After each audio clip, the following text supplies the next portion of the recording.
village. How great is our God.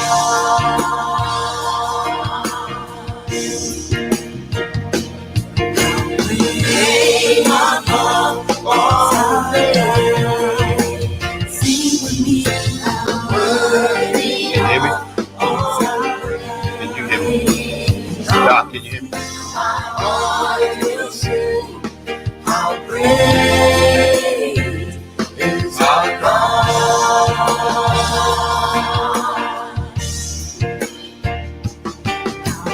Name above all names. Sing how worthy of all praise. All the sea, my heart will sing. How great is our God.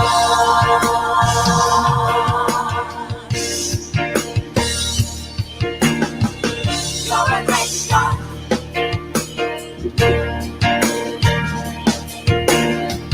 You're a great God.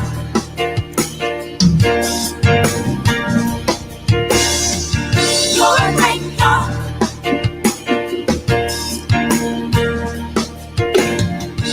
You're a great God.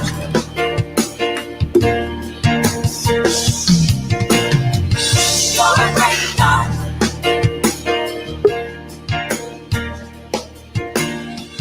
You're a great God.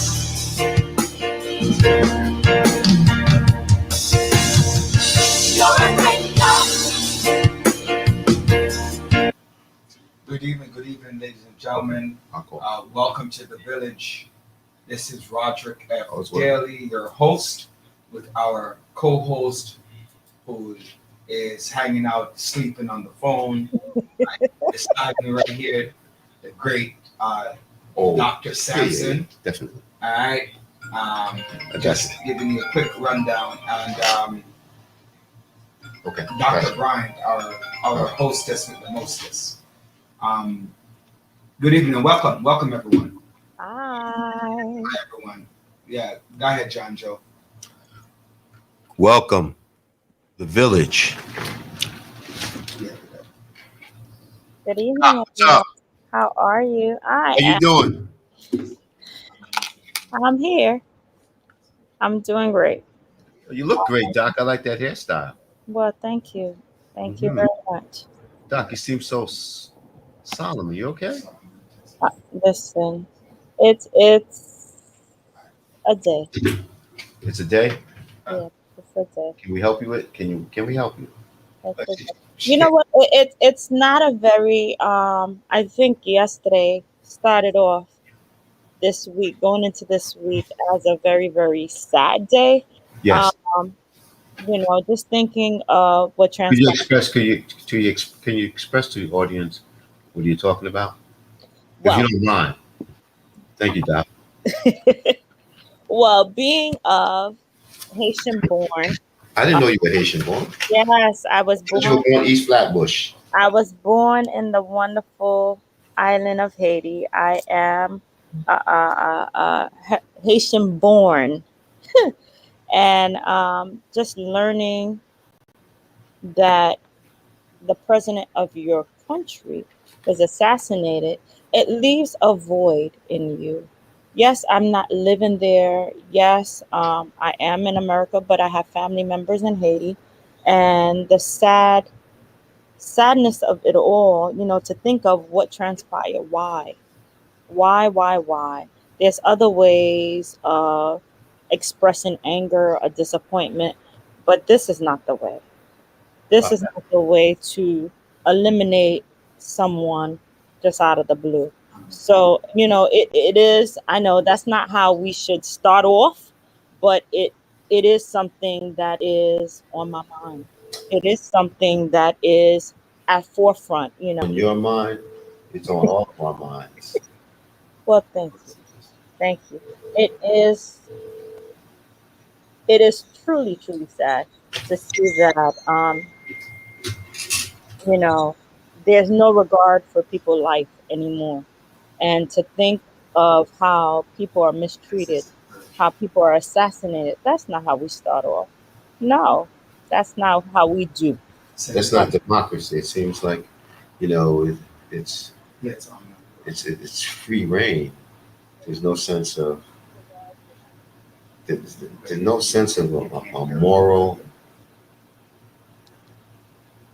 It lacks individuals lack such a moral compass to understand just the basics of mankind. Right. Even if you disagree, you fail to appreciate what a leader is doing. Right. The end result is not assassination. The end result is to take them out via the ballot box. I didn't hear what But Mr. Daly, we can't hear Mr. Sampson. Mr. Della, we can't hear me. Rude boy being rude. No, I'm not being rude. Somebody was just calling. Thank you. I want to hear Mr. Sampson. Thank you so much. Can I speak now, rude boy? Yeah, YouTube is a good talk show. Let's give him 2 minutes before we get into it. No, if you go to YouTube, go to Village Talk Show, you'll get us. From the village. You heard me? On the village. Valerie? Yeah, feedback. Yes, I'm hearing you. Okay, cool. The village, under the village. All right, so we'll hope to hear from you, and then send us a nice shout out when you go on YouTube, so we know you're there, and then I'll shout you back out. How's that? Okay. All right, awesome. Oh Lord! Look who Andre walked made in. it to the studio. All right. 7:14. Yeah. Well, listen, forgive him because you're always late. Don't worry The about trusted producer, it. producing late. Kumbaya, man. Don't worry about that. So yes. We're not finished. I was just talking to the doctor. No, I know. I'm saying. So you were talking about what's going on. Why she's so sad. We were just talking about. You need to move closer to the mic, though. We were talking about the impact of this assassination of the president of Haiti, just the overall outlook of just democracy and politics. Does democracy even exist? Are we reverting back to the ways of the way things used to be? It's a very unfortunate situation, Dr. Bryant. It definitely is. And this is not how we portray, or if we're unsatisfied, if we're upset at someone. This is not only international, but just overall. I'm just tired of hearing of people's lives taken for no reason. No regard. No regard. Senseless killing. I've been talking. I've been talking about with a lot of my Haitian friends and people of the Caribbean diaspora. And our first guest, the Congresswoman, will be talking about that as well. And it's disturbing, John, to really think about that. They're going to assassinate a leader of a country. You're actually the leader of the country, and somebody has taken it upon themselves to assassinate that person. Yeah, it could be any person from the Caribbean diaspora, because remember, the Caribbean countries don't have the same level of security. Can't hear you, sir. You can't hear me? Can you hear me now? Yeah, I can hear you now. All right. So the Caribbean countries don't have the same level of high-tech security like other countries. That means that other people will have access, and to know that you are duly elected, whether he was good or bad, right? Whether he was good or bad, he was duly elected. Now, I don't know a lot about Haitian politics. I know a lot more about Guyanese politics, a little more about Jamaican politics. Well, I think it's politics is basically. Basically, there's always similarities in everything. I think it's the distrust of government and the perpetual poverty that energizes those who feel that they need to take things in their own hands to effectuate the change that they think is necessary. because they believe that the process is corrupt and one in which, will continue to promote perpetual poverty. And that's the point where you have to ensure that everyone has the ability to eat and be given an opportunity, but most of all have hope. When people become hopeless, right, they will do things for survival. And that can amount to many different things. And that's one of the reasons why we at the village always ask and tell individuals, right? Because I don't feel, my personal feeling, and you know what, I'm going to bring our first guest on at the same time, because that's what we want to talk about, and she's the head of the Caribbean Caucus at the federal level, so I'm going to bring her right on, right away, so we can continue the conversation and see where her thoughts are on this. Welcome to the village, Congresswoman Yvette Clarke. I'm going to tell you something. If I wish I had a camera on Andre right now. If I had a camera, he was like this. And the grin went from like here to here, like, you got to see. Look at him. He still can't stop giggling. Welcome, Congresswoman Yvette Clarke. How you doing? Representing the 9th District here in Brooklyn, and is also head of the Caribbean Caucus in politics, as well as a number of other roles in committees. Well, welcome to the village. It's great to be back with the village. Good to see you, Rudy Daly. My brother, John Sampson, you're looking well, looking good. And of course, Dr. Bryant, great to be with each of you. But no one Yes. is fabulous as the Congresswoman can. Andre, can you check to see if the I just have to drop the mic. Yeah. Hold on. Like, wait. I want him to, when he comes to look at the AC, I want him to do the dance that he was doing. So, it's, I don't know if this cold air is hot in here. Right? Then maybe we need to open the door or something. Yeah, it's hot in the studio. It's hot in the studio. That must be. Is that because of the men, or is it because of the? No, it's because of the women. Trying to figure out what's happening in the studio. Hey, let me tell you a little joke, right? So Andre saw Joanne this weekend on Sunday. Now she was looking fine, right? Because she dressed out for my wife's birthday party. For that happy birthday celebration. You know what I'm saying? And Andre's like, "Who are you? What's your name?"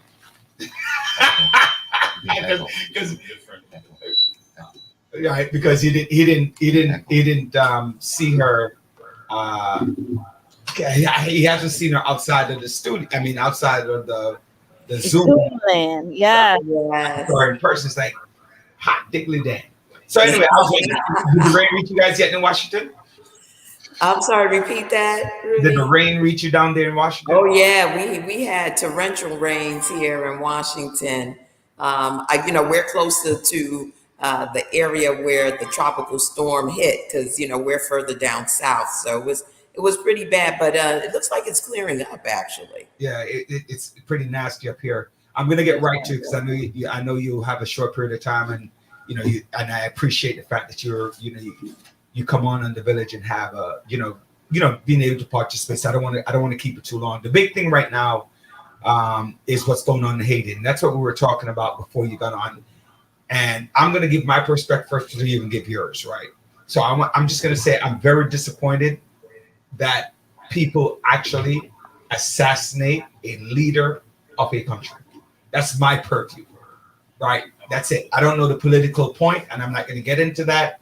But the fact that you assassinated a leader, a world leader, right? On that's my personal, issue with it.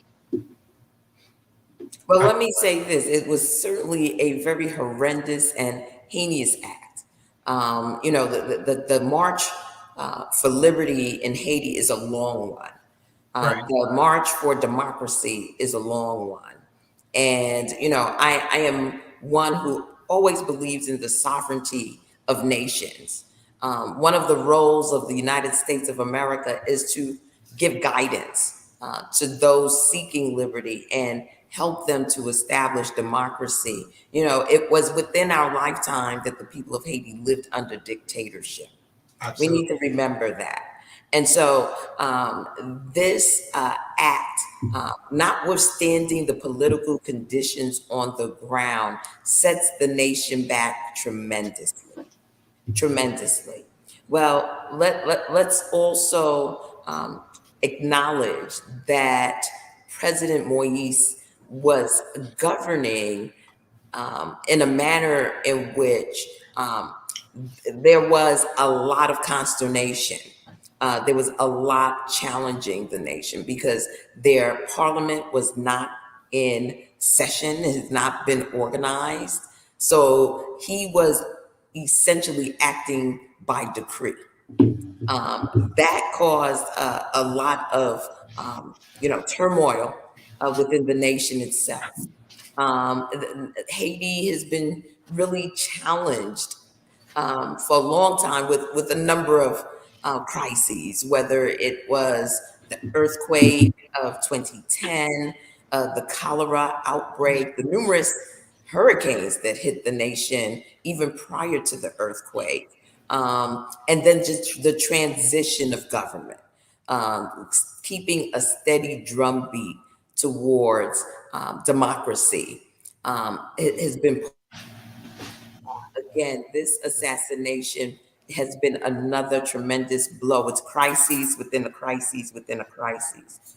So my hope is that through the work that we're doing here in Washington, working with some of our allies, I hope that the CARICOM nations will step up, that we will all wrap our arms around the people of Haiti, because indeed they're the ones who are suffering the most. It's there's governance and there's humanity.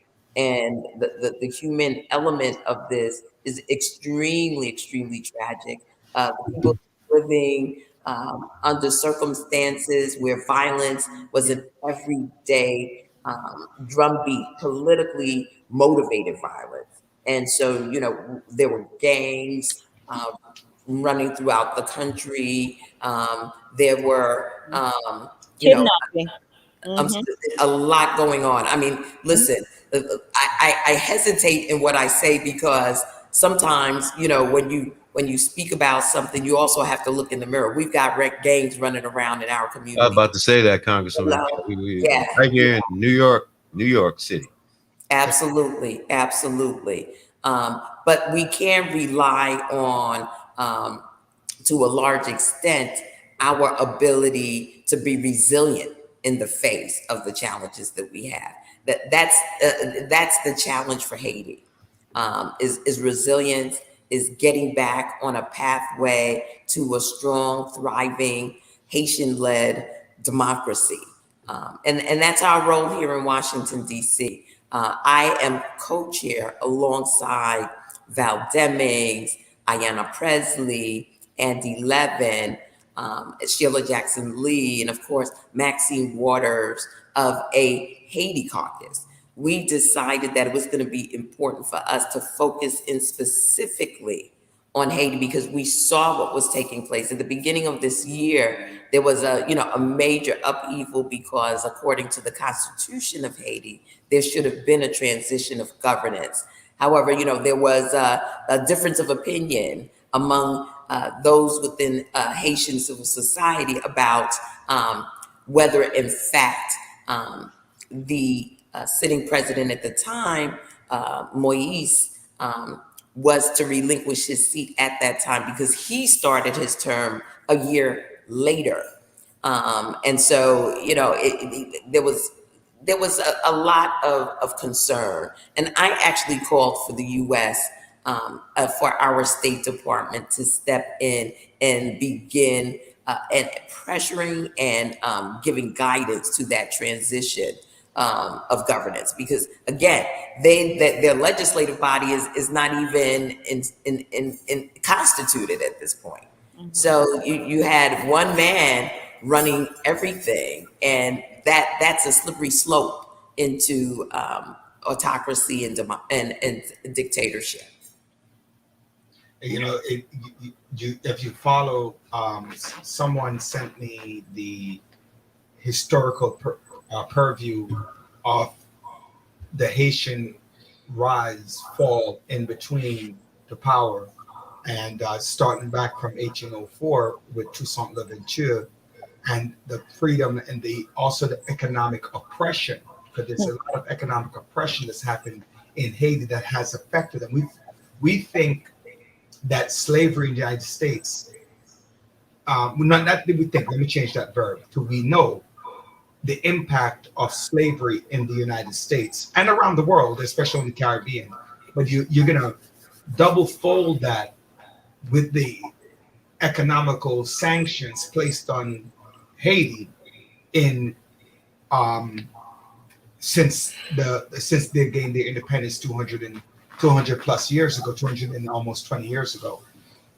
And then that's one the conversation. The second part of that is that also give rise to people in power like the Papa Doc, like the Duvaliers of the world. I mean, people still believe and love them, but they, in essence, continue the drainage of economic of what do you call those things when people are just suffering economically, that they oppression, like the economic oppression and poverty.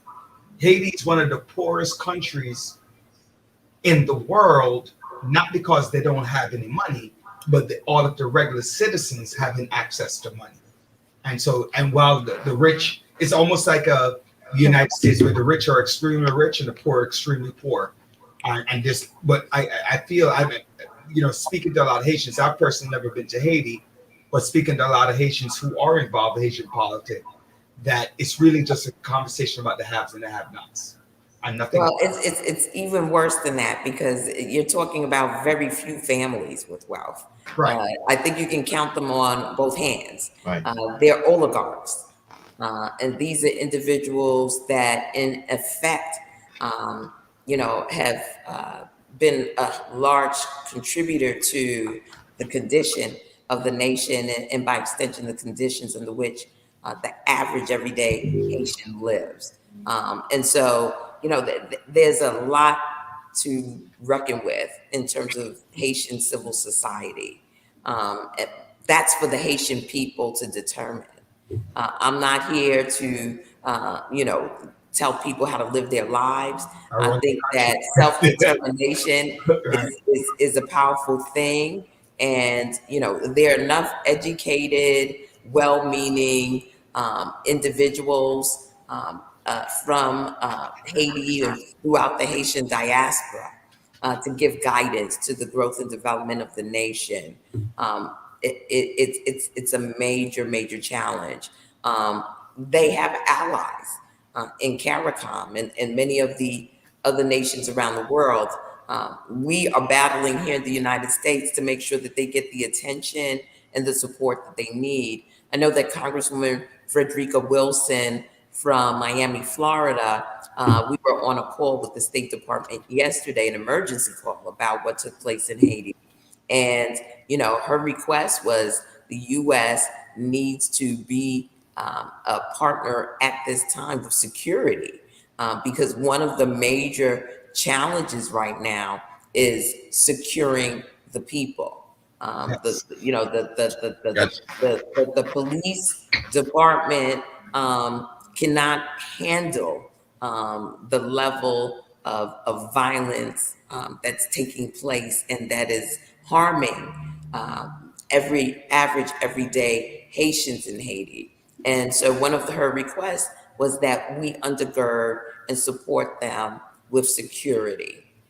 And then of course, the State Department is talking to many of our allies in the Security Council at the UN, and many in the OAS and other parts of the sort of diplomatic infrastructure to really wrap our arms around the nation right now to help them and to guide them on a pathway to stability and hopefully governance, within a reasonable amount of time, because the longer that the people are left in despair and left in this uncertainty of leadership, the more devastating, particularly with COVID-19 spreading, right?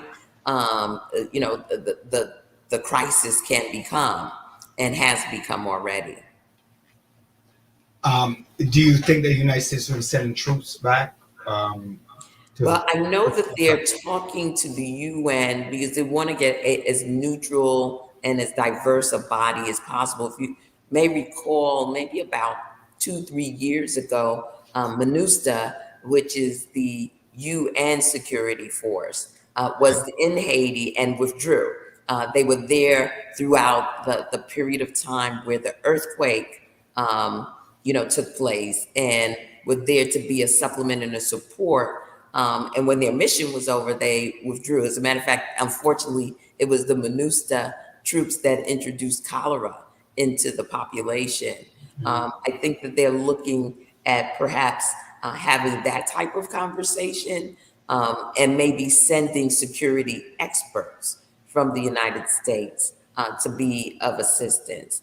But again, you don't have a parliament in place, so it's very challenging just from a diplomatic standpoint, to insert ourselves as the United States. The great thing is that the Democrats are in charge, and we have more influence in shaping, the foreign policy with Haiti in this moment.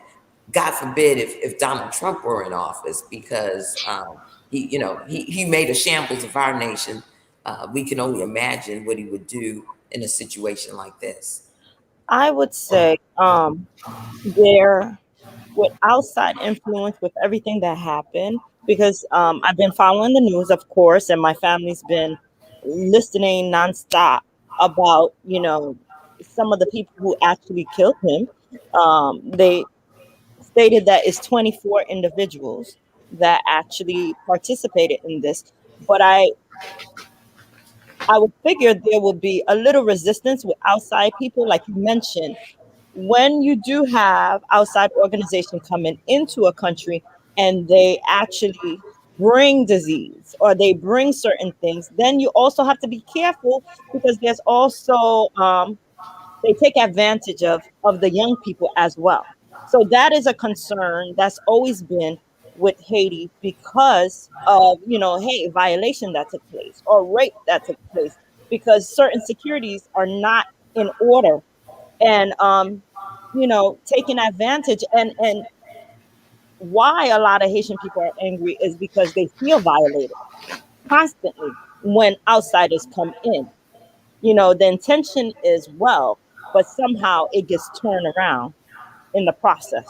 Well, I think, like I said, I think that we stand a better chance, given the construct of our government at this current moment, the level of sensitivity and sensibilities around the Haitian community and the Haitian nation, that I observe among my colleagues in Washington is at a heightened level that it hasn't been in the history of the Congress, just given the diversity of the Congress.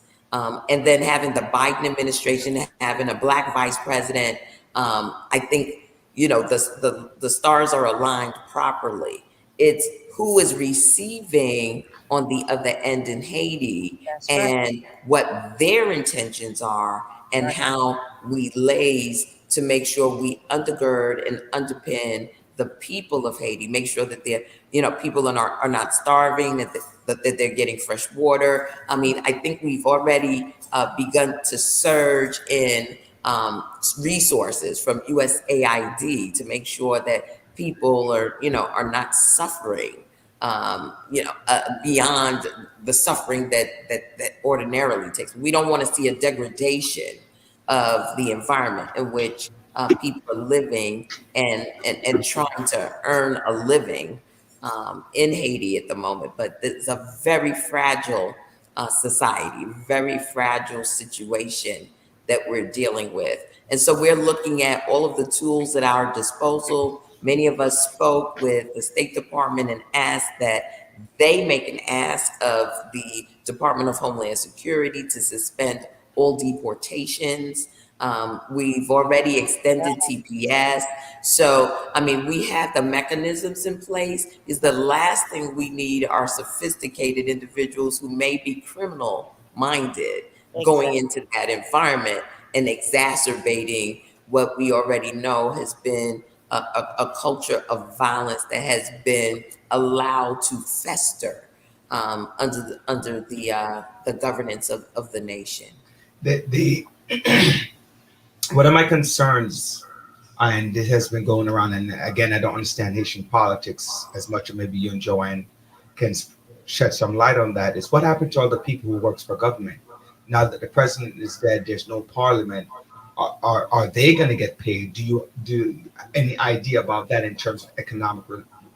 So I don't know all of the logistics, what has been publicly stated, and what I'm sure we are working with through our embassy is under their constitutional sort of laws, the prime minister had to step in as sort of acting president to help the cabinet, which is still in place, the presidential cabinet of Haiti, to sort of navigate and meet some milestones, because they were actually marching towards elections in Haiti, right? They tried to put up a referendum that many of us in the international community saw as sort of a ploy. But they were to call elections this year.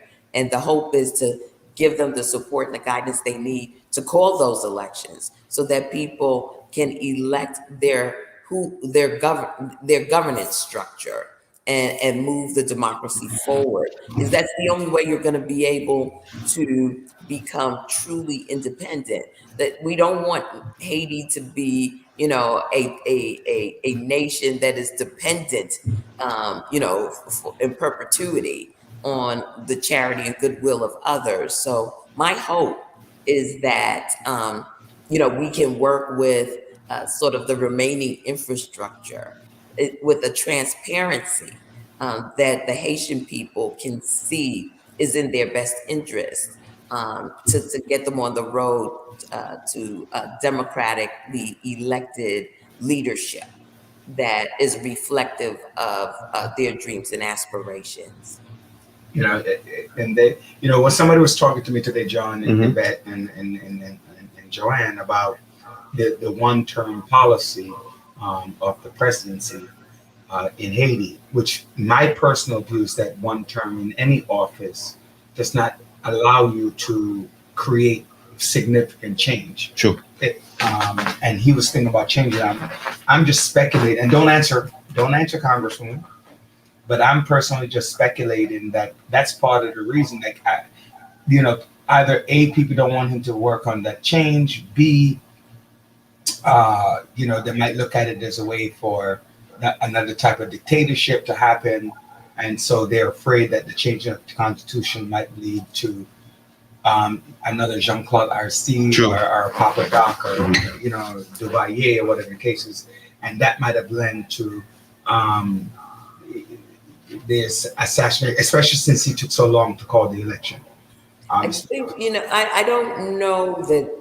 I think it was the climate that was created under his leadership that ultimately brought things to, unfortunately, his own demise. I have been getting a lot of information from, Haitian nationals, Haitian Americans, about death squads that were being set upon people and sort of no robust response from the police. From the administration.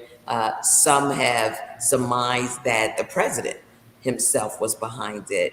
And this may be a situation of you reap what you sow.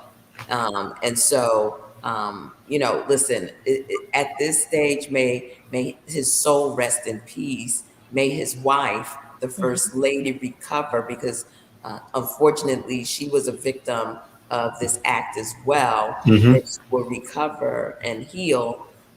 But may the people of Haiti take this moment to pivot and to work with people of goodwill that are willing to work with them to navigate, their own means to liberation and freedom, and to live life with dignity, because they've been challenged for generations now with attaining that goal.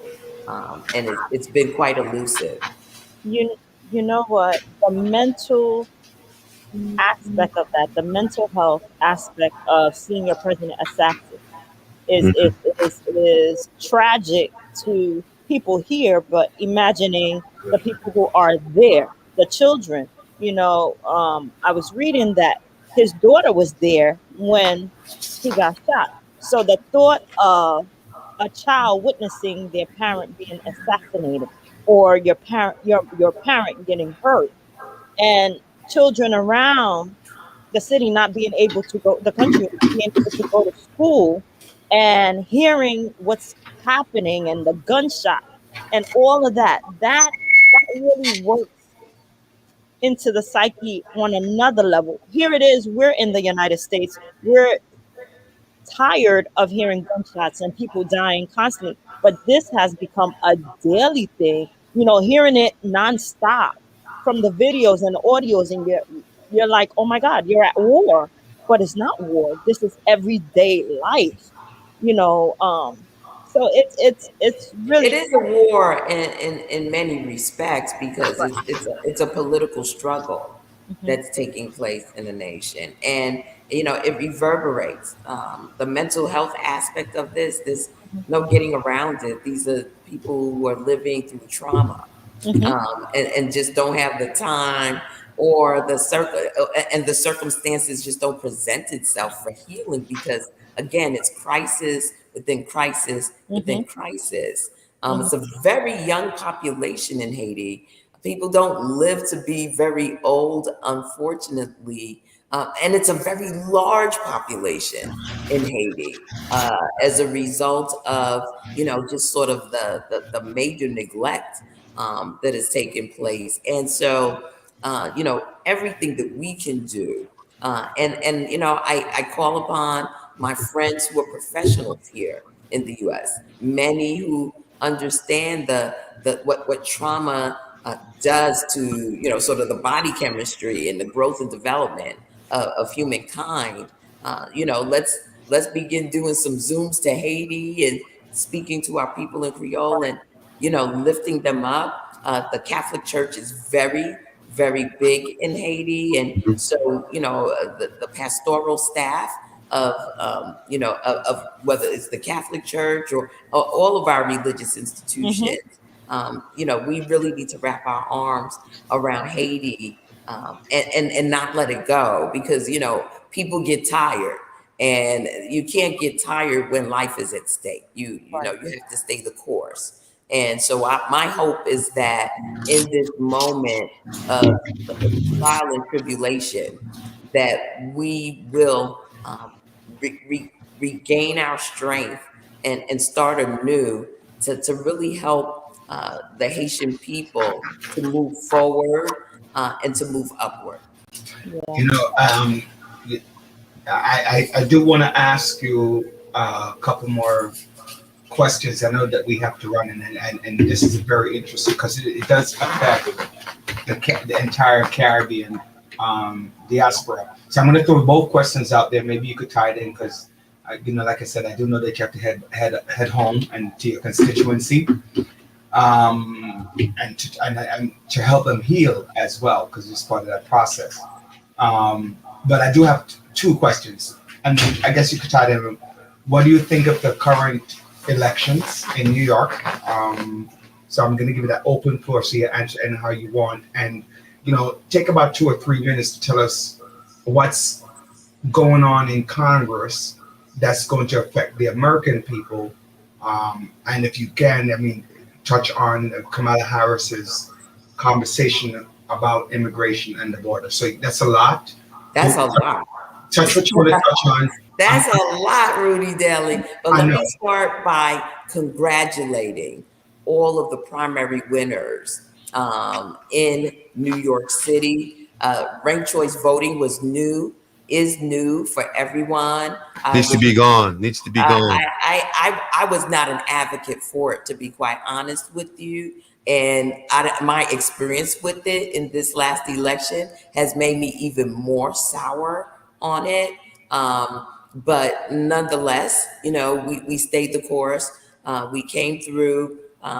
Congratulations to Mayor-elect Eric Adams, to Comptroller-elect Brad Lander, to Borough President-elect Antonio Reynoso, and to Public Advocate Jamani Williams. Those are sort of our biggies, and of course to all the council members And who Donovan were successful. Richards and Donovan Vanessa as well. Oh yes, it's a very diverse leadership that the city has elected, and that's amazing, and it's timely because we are a very diverse city, and I think that the people have spoken. We respect that, and we get behind our Democrat. I'm a Democrat, so I'm all in with the Democrats for the general election, and look forward to strong leadership helping to navigate our people out of this pandemic. The pandemic is not over. I keep reminding people, I'm not oh happy day yet. I want to see what this fall is going to bring with this, this Delta variant, the new Beta Delta variant. The double variant. Listen, get vaccinated. Let me just say that. I get these, these emails and these WhatsApps with all this propaganda on it. And right now, people are dropping like flies in Missouri. Yep. In Missouri, okay? So, listen, you damned if you do, and you damned if you don't. You better be damned if you do. So let me. That's on that front. In Washington, we are gearing up for our next bill, major bill, which is it's an American Jobs Plan, essentially infrastructure that adds a new element to what is an essential element of our infrastructure, which is broadband Wi-Fi. We're able to communicate tonight because of broadband Wi-Fi, but you know what? There are a lot of our people who can't connect with us today because of broadband Wi-Fi deserts, the inequity of the build out that left many communities of color unable to communicate in the way that so many of us have. And we know that broadband and Wi-Fi are utilities that you have to utilize. Now, if you want to apply for a job, you got to do it online. So if you can't get online, and if there's a pandemic, you can't get to the library, you're totally out of luck. So the American Jobs Plan will really turbocharge our economy. It will bring opportunities for entrepreneurs, job creators, and those who are seeking opportunities in the job market. So I'm really excited about that. We are also going to be passing an American Families Plan, because one of the things that this pandemic has shown us is that women have had to drop out of the labor market to take care of parents, to take care of their children in the midst of this pandemic, and are having a hard time getting back in because what? Who's going to take care of the kids while we go out to work? Who is looking after our parents with the shortage of home care and health care and child care? So the American Families Plan is critical. These are 21st century. We already know what works, right? Why are we, playing? Or as I have my colleague who always says to me, Yvette, what are they pretending not to know? So, they're pretending, and we got to drive it home, and we got to stay the course. The George Floyd Justice and Policing Act, that's a must. I don't care the scare tactics that are being used, to justify the inhumanity that many of us encounter with some of our officers that are policing our communities. We can't live like that. I'm sorry. I've always said that, notwithstanding the need for safety and security and policing in communities, who can live with the threat of an encounter with an officer that could turn deadly? No one can. We need accountability. I want to add to that what you just said. The influx and the increase of crime happening in New York City, especially among Black and Black crime. Wait, I don't want the Congresswoman to ask that, because I know our next guest is here already and waiting. So I don't want to do that to the next. Yeah, I'm just going to drop some knowledge, and we're going to come back and debate it a little bit later. Not debate. But let me just say this: what we're seeing in New York City is happening nationally. So there's something else that's going on, Which is true. right? And after in my encounters with Donald Trump, I'm not a conspiracy theorist, but we don't make guns in New York City. Congress. We don't. No. I got to make sure that I got to respect the other guests' time. Voting rights. We have to pass HR 1S1, which would enable us to really, create a 21st century election system, and the John Lewis Voting Rights Act, which is HR 4. So we've got a full plate here in Washington, D.C. And we really need, America. One of the challenges I have with the folks in our community, I know we work and we raising family, we got a lot to do, but we got to sacrifice some time. Yes. If we really want to see our nation reflective of who we are, the other side, our adversaries, they don't sleep. They are constantly looking at how they can undermine any progress that we make. We got to be in this battle for the long haul. And you'll raise your children in the midst of all of this, and every gain that you've made can be rolled back because we didn't take the time to press our government to do right by us. So, I want folks to stay tuned. We were in these streets for George Floyd when he was murdered. We should be in these streets right now to pass this legislation. Come on, y'all. Wake up, smell the coffee, get out there and do what needs to be done. If I can just interject for a second, Congressman. You know what perturbs me totally is that, the voting rights, I understand that.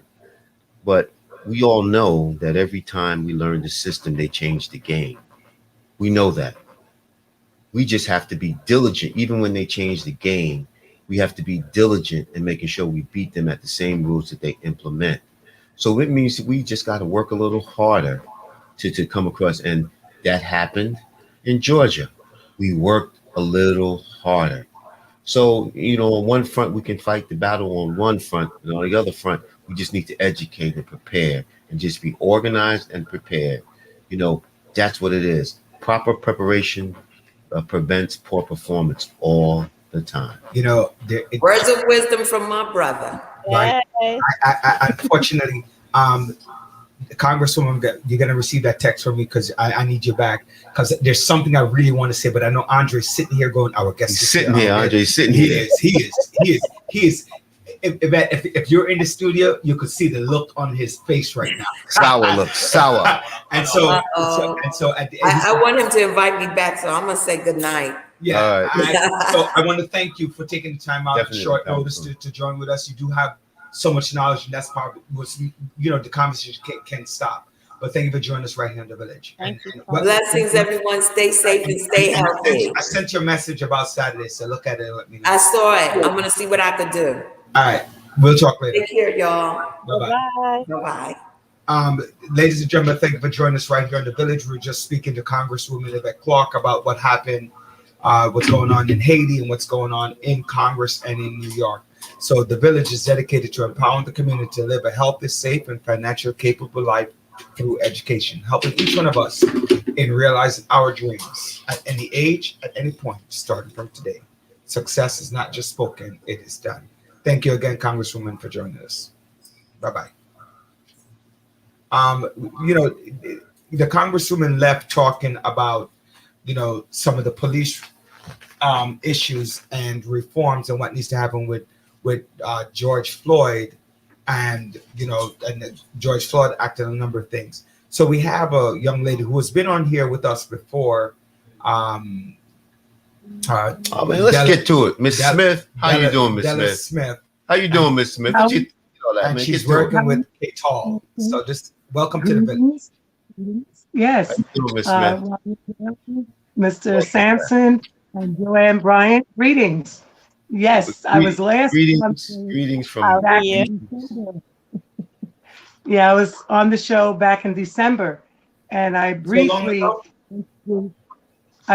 introduced my organization.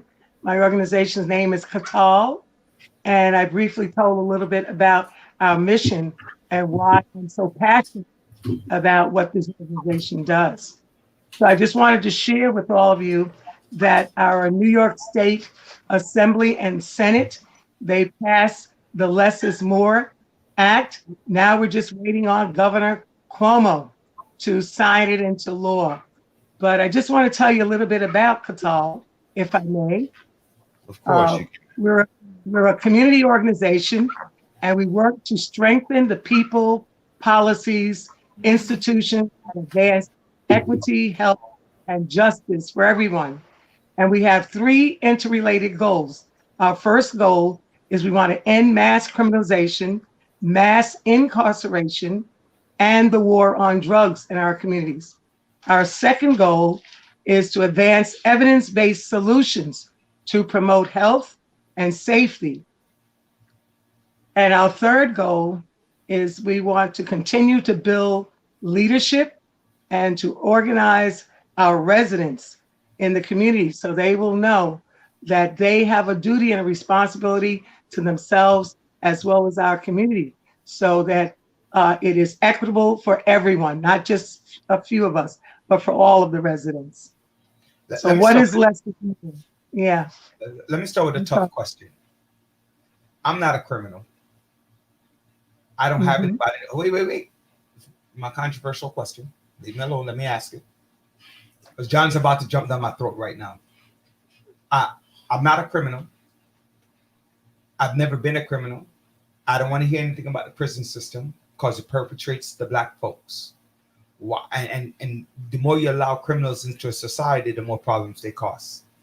Why should I support something that will put more criminals back on the street?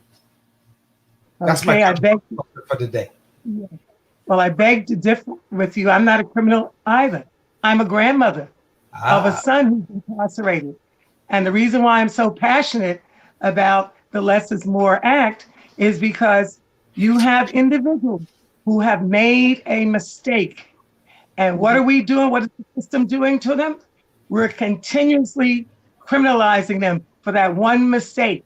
When they come home, they have a right to be able to have that opportunity to move forward in their lives, to be reunited with their families. We can't continue to chastise them and to downrate them because they make that one mistake. Ms. Smith, I just want to jump in right here. You know what? Well, you done have 2 points. I just want to say, I totally agree. I myself am a criminal and justice impact, and you're not no damn criminal. You know, you just justice impact, criminal, whatever you call it. Let me tell you something. I've been on all spectrums, and the bottom line is this, and I'm gonna tell you like I see it. Okay. The progressives, the liberals, they're all hypocrites because they always fight for. Let's fight for the pass the bill. Less is more. Let's fight for bail reform. But when the people come home, they don't want them in their community. They don't want to give them another opportunity. You know, under their breaths, they say another thing. They say one thing. I don't want them next to me. I don't want them next to me. They are nothing but pure hypocrites. You know, and I always tell everybody, before the grace of God, you may go. So you have to understand that everyone makes mistakes in life. Not only mistakes, people are wrongly convicted. Like the man who was wrongly convicted and spent close to 50 years in jail for a crime that he never committed out there in California. You know, John, I want to add a couple of things, and then you were going to tell us a little bit more, less is more, Della. I want to add two things that you didn't touch on, Joanne. I mean, not Joanne. I'm calling your daughter's name. You didn't touch on two things, which I feel like have to be addressed. Thing number one, these people have served their time. They have served their time, and they should be welcomed back. Whether it was a mistake, a mere lack of judgment, a momentary lapse of whatever it is, that's A. And two, sometimes a lot of these individuals were not afforded the right attorney, maybe I'm not saying it right, but the right representation, John. So they took some of these pleas that were over the top, that otherwise they wouldn't have given it to more affluent individuals, if I'm saying the right things. Yeah, if Right. I just want to jump into it again. You know, people can say what they can. You can say what you can say about the former President Trump, but when it came to criminal justice and reform, he was willing to buck the system in order to get things done. If you were going to get pardoned or your sentence was going to commute, we weren't going to the Department of Justice. We weren't going to that division that dealt with it. He said, you know what? You were worthy to be pardoned. You'd be worthy to have your sentence commuted. I'm going to do it. The problem is that those who sit in judgment are the ones who make the decisions, and more 99.9%, they always vote on the side not in your favor, but against you all the time. The same woman that I think it was Alice Walker, that Trump commuted her sentence. She was the same one. She put in a motion for clemency before President Obama. He sent it to the Department of Justice. He put it to that division who looked at it, and they didn't think it was worthy enough. The problem is that, you know, we have a system where people who sit in judgment are the ones who ever experienced the criminal justice system and the negative impact that it can have. Because I was reading about and the reason that happened with Trump is because there's a lawyer who was responsible to look over these petitions that came in. And that lawyer, he's a professor at Georgetown University, and he did 11 years in the feds for bank robbery. After he got out, he went to law school. He got his law degree, and he's a professor at Georgetown. It was him who was reviewing all these things, and the reason was he was justice impact and understood the pitfalls that individuals face and the mistakes that are made. You know, so that's why, you know, when you look at this big movement with the liberals and you live with the progressives, but when you come home, I don't want you living in our community. I'm not going to give you another chance. The hypocrisy is ridiculous. So tell us a little bit more, Della, about just less is more. Yes. Well, what is less is more New York? Well, we have to realize that New York sends more people to jail just for what we call these technical parole violations. We're not talking about individuals who committed new crimes. We're talking about they violated maybe the technical rules of their probation than any other state in the country. Presently, we have 5,000 people who are incarcerated in jails and prisons across New York for these minor infractions of parole. And the lives of many of our family members, friends, and residents in our community and their families are destroyed because of this. Likewise, there are about 34,000 people who are under active parole supervision as I speak. And at any moment, they can be incarcerated for being late for a curfew. This is what we mean by technical violation. They got there a few minutes late. The parole officer may not know, what the conditions are, why that person was late. Maybe there was a problem with the train. They couldn't get there. So there's so many extenuating circumstances, but that is never taken into account. It may be that they have tested positive for alcohol or some other abuse. And that is just unacceptable. Instead of actually assisting formerly incarcerated individuals on their journey back into our communities, they are making it a process so much harder for families to be reunited. And I'm just thinking about the 10 years I've been raising a grandchild because of my son's incarceration. 10 years. And as I say, I've been talking to other neighbors, just the sheer fact of me sharing this information, I found out there's several people where I reside, but so many people are not talking about it because it's like, we don't want to speak about that. But there's a lot that we can do. We have to get involved and speak about it. And that's why less and more New York is important. And even more, you have New York City, our Black and brown people are 12 times more likely to be reincarcerated on these so-called technical parole violations than our white counterparts. And this is why we are pushing for more.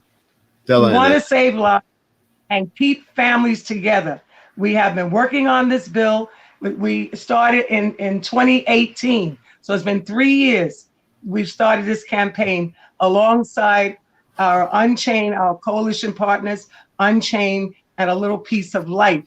And it's important that the word goes forth because it doesn't stop there. Yes, it passed in the New York State legislature, but now we have to get Cuomo to sign it into law. So that I don't think, Della, I don't think you'll have a problem with that because he might be justice impact too. You never know. So I think he'll take care of that. I like that. So Della, I just, what, but what's interesting is, I have the pleasure to work for an organization called Exodus. And I have an opportunity to operate about 5 reentry facilities. And, during this period of time, we have a lot of individuals who come home. And one thing I can say during this COVID period, probation has been supportive in ways in which they haven't been violating individuals who were supposed to be in at a certain time.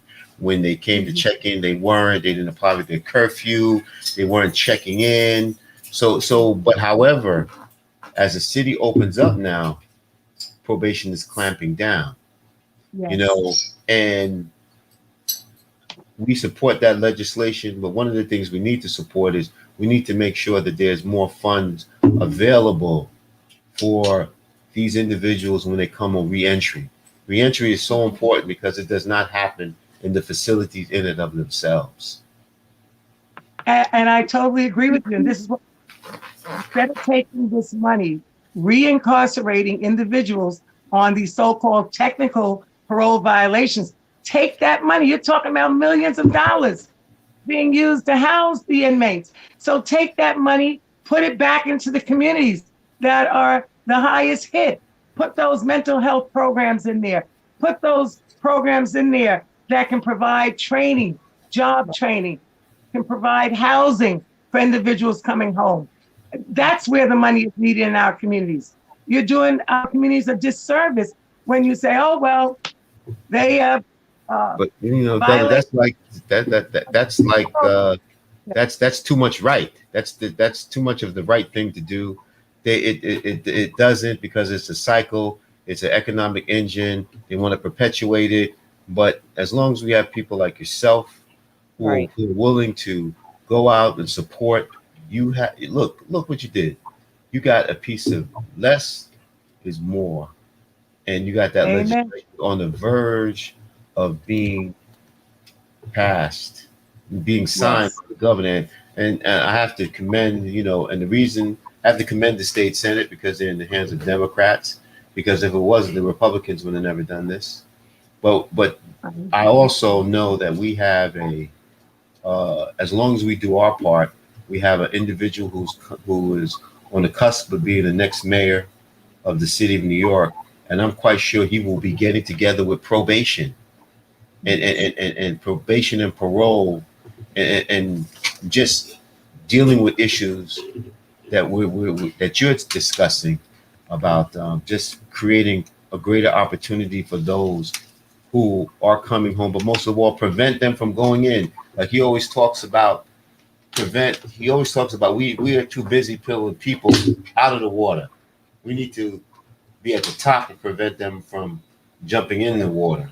So that's what we need to do, and that's what you're doing with this legislation. I want to thank you very much for what you're doing. You have to keep up the fight, and I know the governor's going to sign this piece of legislation. So is there a petition? Is there a petition going on for us to support here on the village, or what's the next step? I know that the governor needs to sign it, but what's the next step that Katal is doing to see that this is happening on that level? If the governor signs, it will go into effect. The Less is More Act will go into effect March 1st, 2022, and with some provisions being implemented on a rolling basis. So the next step is to get Governor Cuomo to sign the bill. And what our listeners can do is we have the website, lessismorenewyork.org, and you can fax or email the governor. It takes less than 5 minutes to do this, and we can encourage him to sign this bill.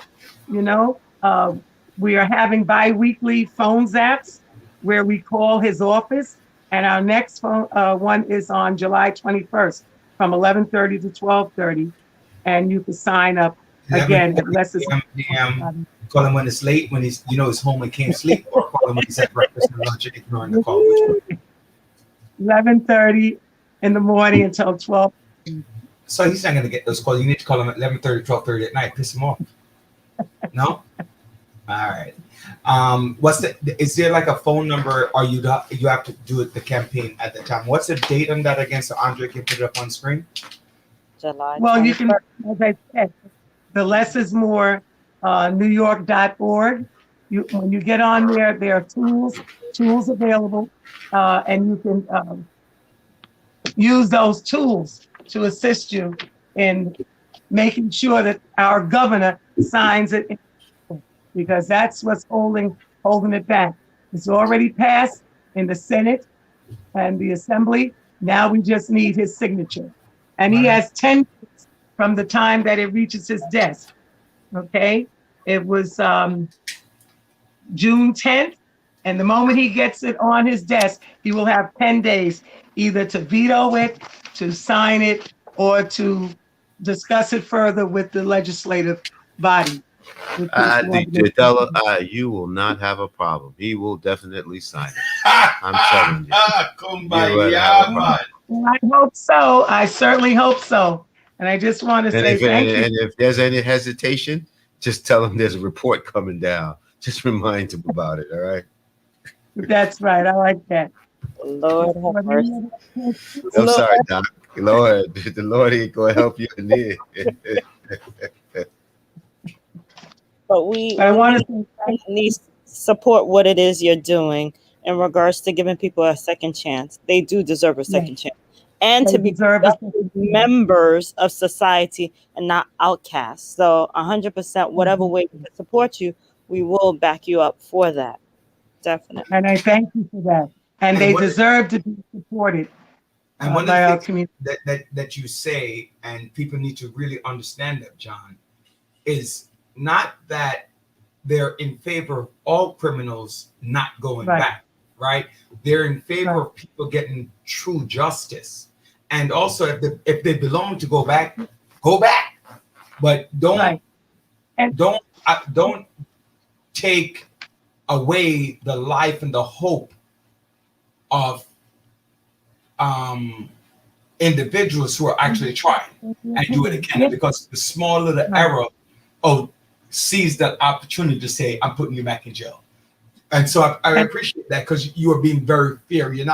Katal is not being one-sided when it comes to what's happened with parolees. I also want to just make this point that we want the individuals who are on parole to understand that, look, you're doing the right thing. So one of the provisions in this lesson more is that if they have 30 days of good behavior, then they get 30 days off of that parole. So they can reduce their parole time. So they can get 30 days good, 30 days off for their time.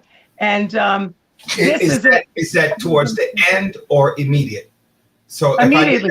If June from June 1st to June 30th, I was a perfect parolee. Does that mean I get July 1st, July 30th off? So I don't have to go to 30 days off. Yeah. Okay, gotcha. I just want to make sure that it wasn't at the end of their parole time. Yeah. And I think that for those of our listeners who don't understand, there are different ways to be free from jail. Am I correct, John? Like if you're out on appeals, it's a little bit different. If you're out on parole, probation, it's different. The halfway house is different, right? The rules are different as well. So are you speaking about all of these people or just those people? Everyone. And the other provision in the less is more is that the first one, it eliminates the use of incarceration for non-criminal technical parole violations.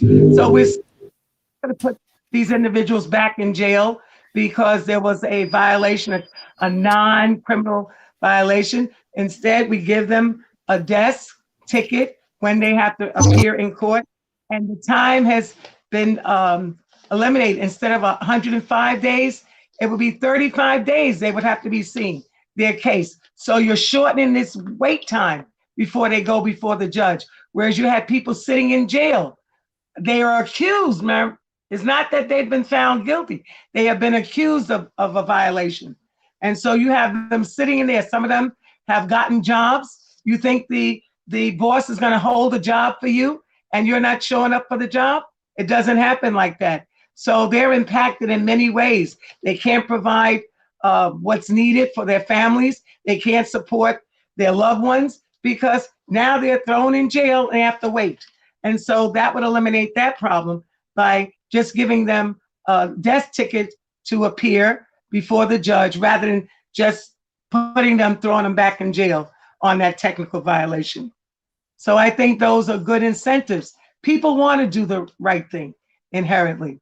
I'm not talking about those that continue to go out and commit these criminal actions. That's not what we're talking about when we talk about this less is more.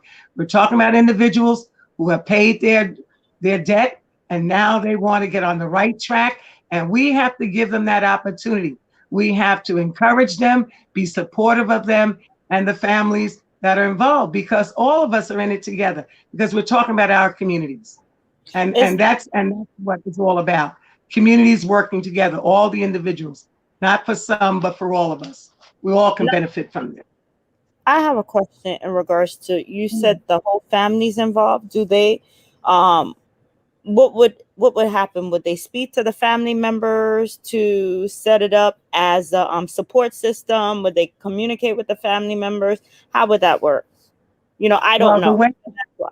Yeah, the way less is more, the background with less is more is that they talk to families. They talk to various organizations that came up with the idea behind this less is more, because who would better know what is lacking in a lot of our communities and families are the people who are impacted by it the most. And so this bill, it was developed by people on parole, people currently incarcerated, family members, Katal members such as myself, Unchained, our coalition organization, A Little Piece of Light, A More Just New York City, and the Justice Lab. Matter of fact, it was a Justice Lab that had done a lot of research to see what was happening with a lot of individuals that were incarcerated. And they found some startling information to find out how unfair this is. It's not just, okay? People have served their time. Give them a chance to be able to re-enter society and work toward the betterment of themselves as well as their families, be reunited with their families and the community. That's what the system should be doing, not continuing to separate families and individuals and said, okay, you made that mistake, so off you go and never to be seen or heard of again. It doesn't work. Because I'm waiting the day. I've gotten so involved and invested because I would love to see my son again. I'd like for him to spend that time in assisting and raising his daughter. You know, he gets to talk to her almost every day. He calls. So we have that connection, but it's not the same as that person being there in the household with you, where you can touch that person, where you can have that eye-to-eye contact. And I think this is what a lot of families are missing. They want to be reunited with their loved ones. And, you know, no one has said it, but during the COVID, some of the first people to die of COVID was right there at Rikers Island. First 2 cases right there at Rikers Island. And they were out there on what? These technical violations. Why should people lose their lives in a situation like that when it didn't have to come to that? When they could have just been given a desk ticket, they would have been out, been with their families if they had a job, continue on their job, and then go before the judge and let the case be heard. You know, so that's the humane thing to do. And that's what Katal, Unchained, and A Little Piece of Light, and all the organizations out here. We just want fairness, equity, and justice for the entire community, not for some. We keep some and we throw the others away. No, all of us are human beings. We make mistakes, and now let's get past that and continue to do the right thing. Okay, thank you. Yeah. Thank you. You're quite welcome. Thank you for having me. No, it's always a pleasure to have you. And I mean, you know, less is more. And look what you've done. Look what you've done. Look what your advocacy has done. You're on the verge of having a piece of legislation signed into law. And Yes. not for your advocacy and your life experience, it would have never happened. So you are truly impacting other families, and continue Yes. to do what you are doing. You know, you are the light. You're that light in that lighthouse, just shining and giving all of us hope. Giving us all of us hope. Now, I have a question. How is Yes. your granddaughter, right? Your granddaughter. What support do children, you know, I'm going to bring up the children factor. Yes. What support do children get who are impacted by their parents being incarcerated? Is there any support that they provide? And, you know, we want to find out more about that as well. Well, I'm glad you asked that question. I happen to be very involved with the Grandparents Resource Center, part of New York, and they provide a lot of assistance with grandparents who are raising grandchildren for whatever reason. There's a number of organizations that are very helpful in helping grandparents, whether it's a grandchild that needs various services, they're available. There are social workers out here that are aware of situations, and through the Grandparents Resources, we've been put in touch with them, and there's a great support. They've helped us with being able to acclimate a lot of what's happening technology, because with this virtual classroom, I had to get a lot of support for that to get through that year and a half, the end of 3rd grade and all of 4th grade. But in September, my grandbaby will be going back to school. But there's a lot. Teachers get back to that classroom. What was that? It's about time the teachers get back to that classroom. Don't pay him no mind. Don't pay him no mind. You know what? Yeah. I agree, John. I'm so sick and tired of hiding behind all of these crap. I hope the mayor says that they need to take their foot back to class and go teach our kids. But they're not going back there. I want to go to the classroom. I don't want to. I know you've been. Wait. I know I've been in the school system the entire time. Actually, during the pandemic, the height of the pandemic, I was at the rec, and I actually had to. I constantly was working with people at Rikers who had inmates who were actually deceased and had to schedule that. So before they came to pick up their children, I had to make sure their mental health was okay, so that they can pick up the babies. So that's not what we're talking about. That's what I'm talking about. That's not what we're John. We're talking about. We're talking about the kids, like Della's grandbaby. She's taking care of, right? Because she's out also supporting the legislation to are supporting ways to ensure that the legislation becomes an act, right? While teachers are saying, "I don't want to go back to school." That is not true. That is not true. That is not true. I have, And so first of all, I'm there sorry. are wonderful teachers in the school building all year long. I want to give, before I say anything, I just want to make sure that I shout out Marissa. I'm gonna give you that moment. I just wanted to add one more support when you were asking what support. The New York Council on Adoptable Children, they have been very supportive with me. And I met them, as I said, because I wanted to make sure I was getting the help needed for my grandchild, along with so many other grandparents who find themselves in the same situation. And so that New York Council on Adoptable Children, they have also been a light in terms of providing assistance. You know, they will walk you through if you need SNAP. You know, they will help you with the application. You know, if you need any assistance with whatever is needed for the child. You know, I'm in a different category because, you know, I'm a retired educator, so that puts me in another. But for other grandparents that may need the assistance, it's available. But there are a lot of resources, and I can't say enough about the Department for the Aging, New York City Department for the Aging. They have just been instrumental in helping grandparents such as myself to be able to navigate through the system. They don't have to get into all the particulars of what is happening, you know, with you and the grandchildren. But if you tell them you have a situation, they will certainly get you in touch with the proper services that are available. And they are available. And that's what we want people to know. There are services available, and we just have to know where to get that help, you know, and reach out, because my neighbor, she would have never known if I had not have said anything. I sent her the information about Katal, and she just opened up and told me she has a family member. She has friends. They're all going through the same thing. Had I ever known that? No. So it takes us, we have to talk about what's happening within our community to get the word out. And this is how we can get the help that we need. Takes a village, takes a village. It takes a village, absolutely. And I'm so grateful to the village for giving Katal and Unchained and Little Piece of Light the opportunity to say, look, we're out here. We're out here. We want to make our communities better. We want them vibrant for all our citizens. So what? They made a mistake. Now let them get past that mistake and move forward. And we're here to support them. We cannot do it alone. You know, Della, what's important, a couple of things. One, John every so often allude to his situation. I talk about my situation. You're talking. If we don't begin, and that's what's beautiful about the village, if we don't begin to have the conversations around whether it's politics, whether it's Katal and the unfair treatment of parolees, whether it's immigration, Haitian things, in my case, cancer, in Joanne's case, education and things that are happening around that. A lot of times people don't, John, they're just too private sometimes, right? Yes.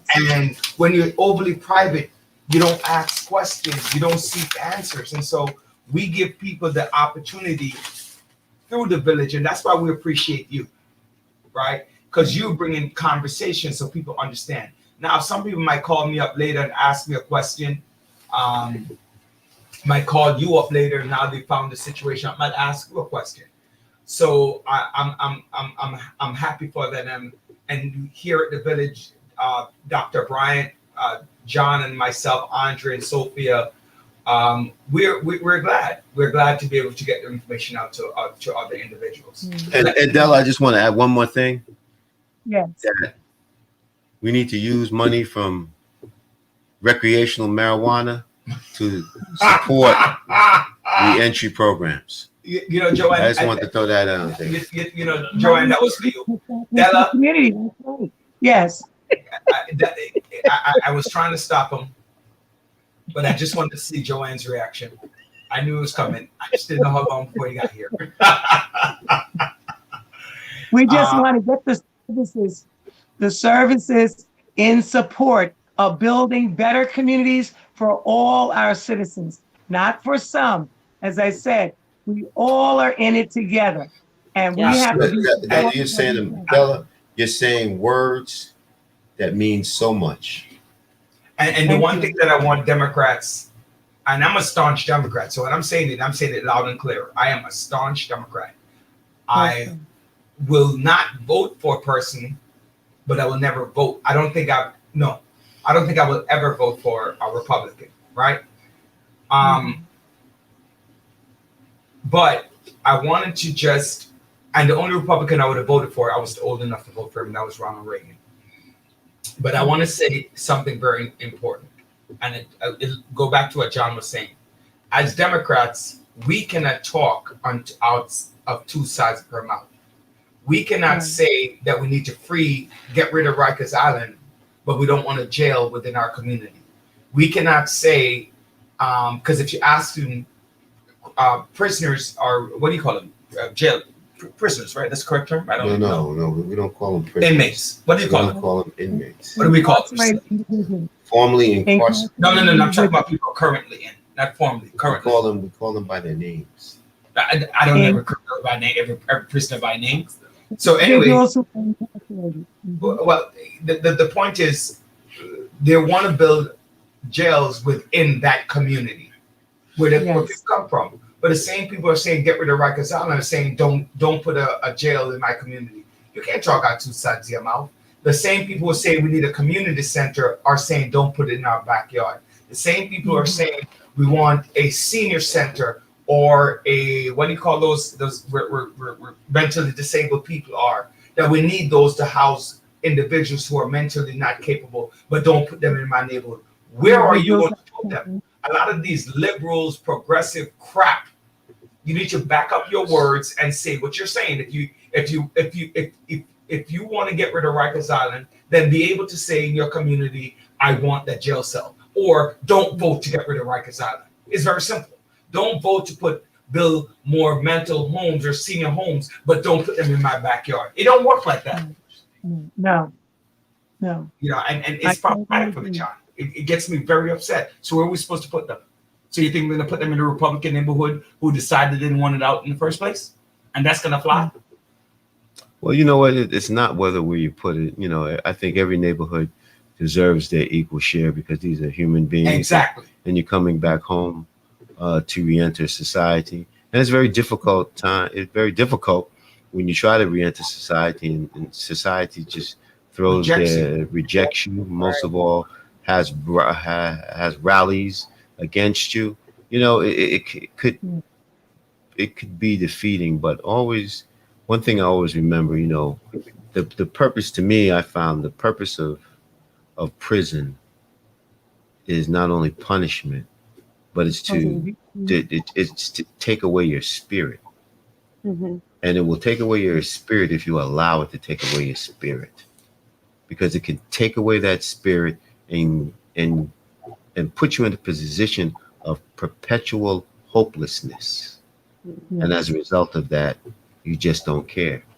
But you have to use that time to revitalize yourself, resurrect yourself, but most of all, put you in a positive mindset.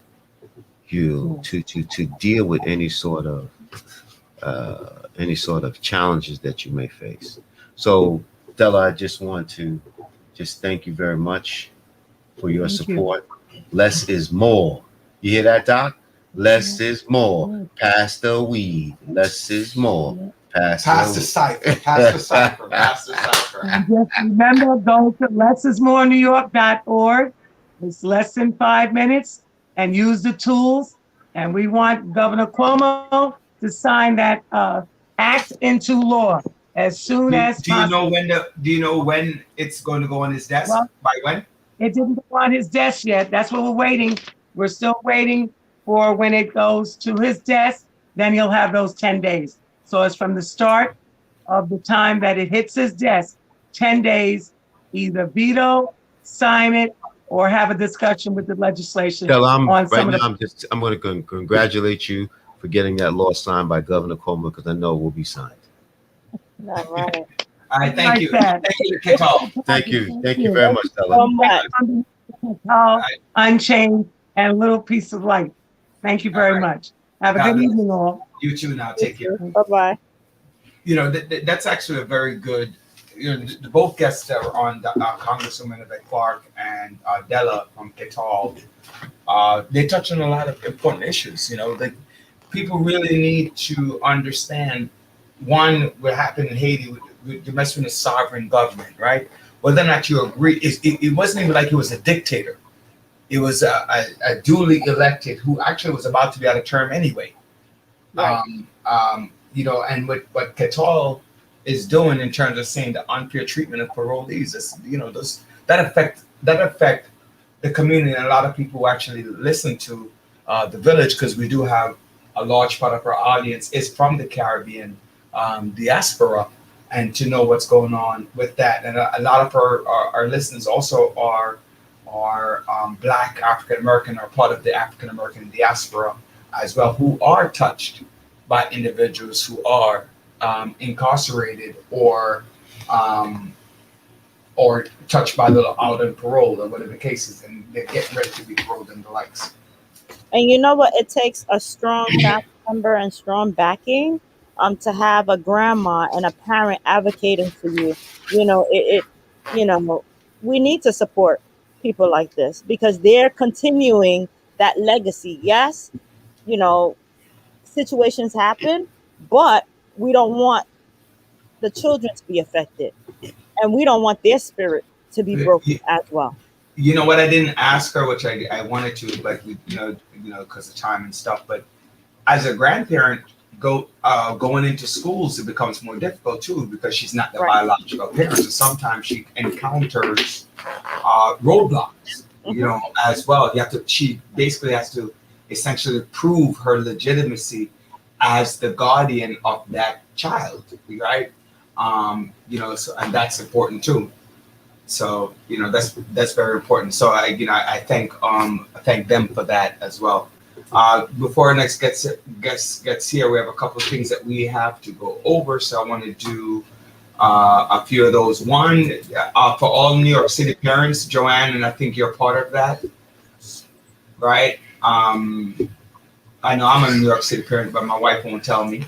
We have what is that? If you have students who are not fully, students who are homeschooled, right? Mm-hmm. They were supposed to get on their EBT or whatever it is, I don't know. They're supposed to get some money added to their card. So can I get some of yours, Joanne? Yo, the stimulus is coming out next month. No, hold on. No. That's another set of money. I want to ask Joanne about this month. He's wait. Answer just yes or no. No.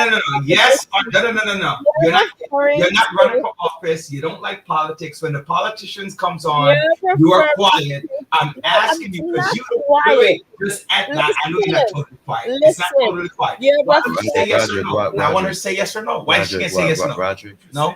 Doctor, would you? You're going to allow her to beat around the answer, John? Yes, all right, he said beat around the answer. What you were referring to is the students who were homeschooled that did not go in for school lunch or breakfast or whatever. And this last year, they implemented that for all New York City schools in regards to all New York City students in regards to not going into the building to, you know, get lunch. So the money that they're referring to is for the lunch that the kids did not eat, since all New York City school students receive free lunch. So that is what Roderick is referring to. Thank you. You didn't answer the question. I told John not to give you that minute to say nothing. See? Look, you're not even paying attention. And we're moving right along. So am I getting some of the money? I don't know what money you're referring to. Oh, the same money you just explained. You just I did not see any check come in my. What's the check? What's on the card? Okay, so anyway, let's move on. You hear the audience? always skirt, and then she doesn't even want to run for office. And she always skirt tailored as like a politician. All right.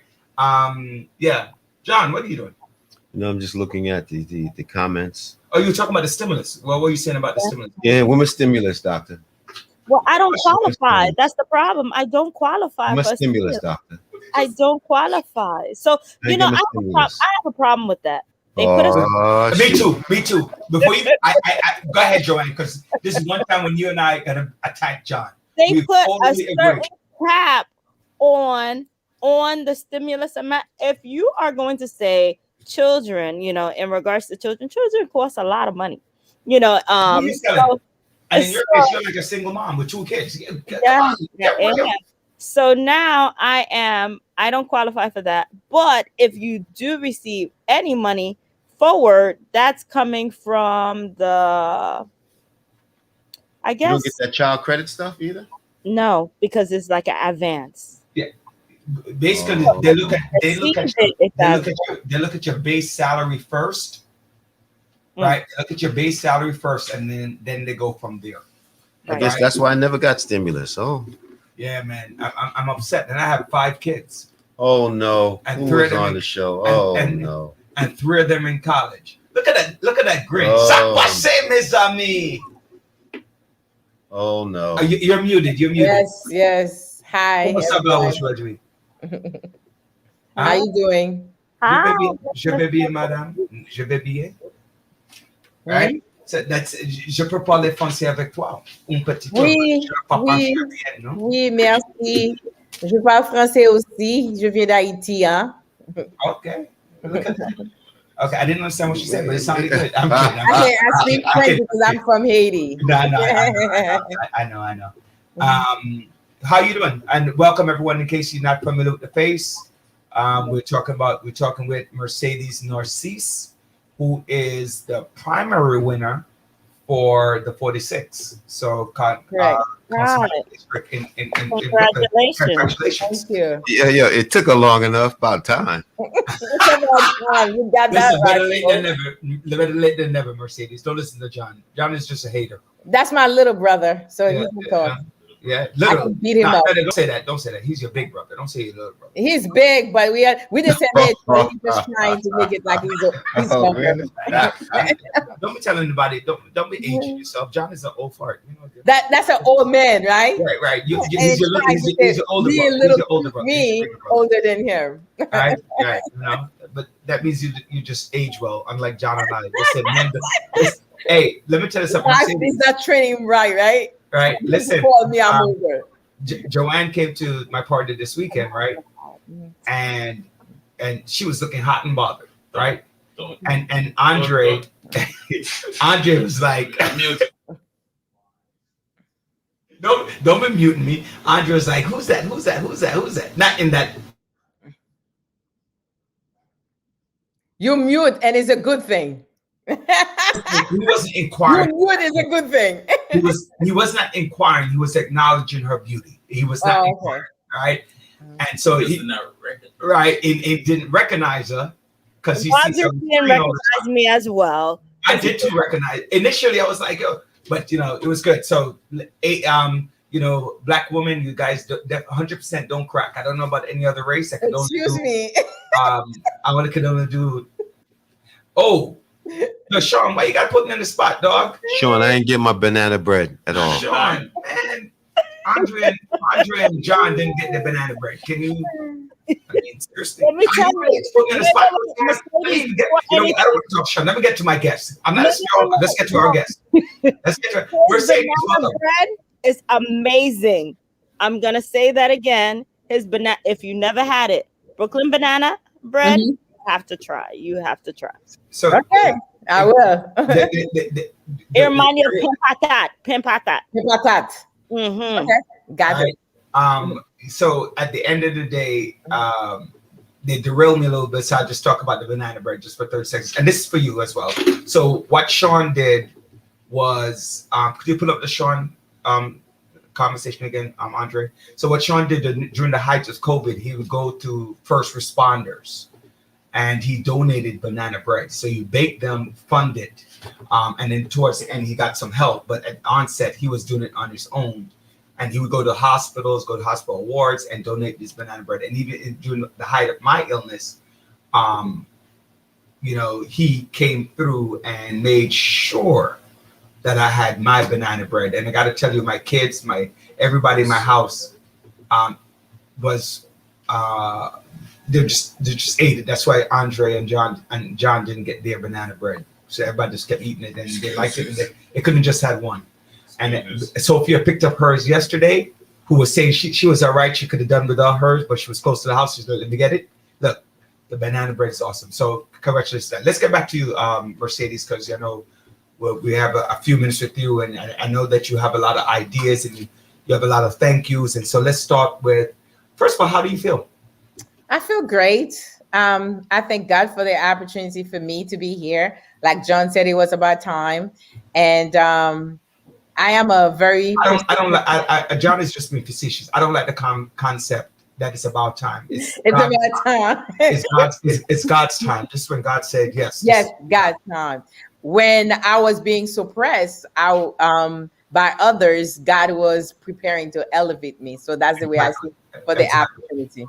Yes, and I'm so grateful to have this opportunity to work together with the community and to address issues that matters to us as a community. Like I said many times, I'm running to represent every single individual, and I mean it. And I see the district as a place where we, as a community, like you said, it's a village. It takes a village, and I truly believe in that. And I feel like we have so many educated folks in the district that can contribute so much. And I'm looking forward to form different advisory board from different field of disciplines where we can serve the community at full capacity. And that's what I'm here for, to not being a dictator person to say, I'm the city council, but I see the community as everyone that contributing, that we can form that network and learn from each other. And that's what I'm here for. Yes. I think, just to say that, this is well-deserved, and, I look at Mercedes and what she has done as a single parent with her children. And if she does the same thing for the community, or what she has done for her children, we are going to be in excellent hands. Because she's been doing this for a long time, not looking for money, not looking for anything. She just did this out of the kindness of her heart. She can be a pain in the butt sometimes, but it's all for it's all done for the good. And when I say it was about time, nothing happens before it's time. Amen. And God at times puts you through tests to test your faith, and you have passed the examination. Oh, thank you. I'm going to interject there in regards to what have you been doing for a long time for our listeners who are just tuning in for the first time. So can you explain what have you been doing in the community? And like John said, what have you been doing for a long time? I believe in partnering and working with different folks in the community. I don't know if you, I work for John, by the way. I was the community liaison for him based on the work that I was doing, whether it's immigration, whether it's helping people with the schooling process for the children, whether it's as a volunteer as a nurse for over 30 years, working the community, being in people's home, working in emergency, working for Brookdale Hospital, being part of community boards, starting Canarsie by Choice, to give the community a platform where they can address issues that are going on in the Avenue L Merchants Society. I was about to say that. I was president of Avenue L Merchant Association. I had my business there. So not only having my business, but I was able to partner with Brooklyn Chambers of Commerce, different organizations, to do forum, workshop, to help us elevate ourselves in the business aspect as well. I love to talk about what you did during COVID as well, because you did a lot for the community. Yeah. During COVID, when COVID hit, since I realized everybody was scared. So with my training, with my skill, I was able to start shopping around the supermarket, trying to collect food because I know the seniors was going to be calling for food. So I was able to deliver food in their home. And while I was doing that through social media, I was able to get some attention of other friends like-minded that was able to come and bring whatever they have, the extra they have. So I was able to do that. And then those that was scared that called me, I was able to encourage my partner in crime, which is a doctor, to keep the business. We kept the clinics open, so I was able to get medication to people. That partner's crime is Dr. Charles. Dr. Charles. Yeah. We were able, like, he prescribed the medication. I was able to pick up from pharmacy and deliver it in people's home and bringing their food and bringing their vitamins that they needed, and be the support, going to the door and open. And some of them were scared that I'm going to get their COVID. I said, nah, that's all right. So I just put my mask on and I was able to be, support system. And that's what friends and families and neighbors are for. So that's my aspect of life, supporting each other. So that's how I got here. Yes. I'm glad to see, because I think 2009, I believe you ran in 2009. I'm for city council. I started, but when Lou Fiddler got this the term extended, the third term, you dropped out, right? I stepped back. Yeah. Right. And 2013 I ran. Right. And a couple of times. So at the end of the day, John said that you have been running and been recognized for what it is that you've done. And one thing for certain is that your constituent, your voters, your endorsers, right? So whether my endorsement or John's endorsement, Joanne's endorsement might have been important, but we're just one person, just one vote, right? But the people who support you, and everyone who believes in what it is that you have done, they came out and said, this is the person moving forward. We might have made a mistake in 2013, but we're not going to make the same mistake in 2021. And they came out and supported like no other. True. While others,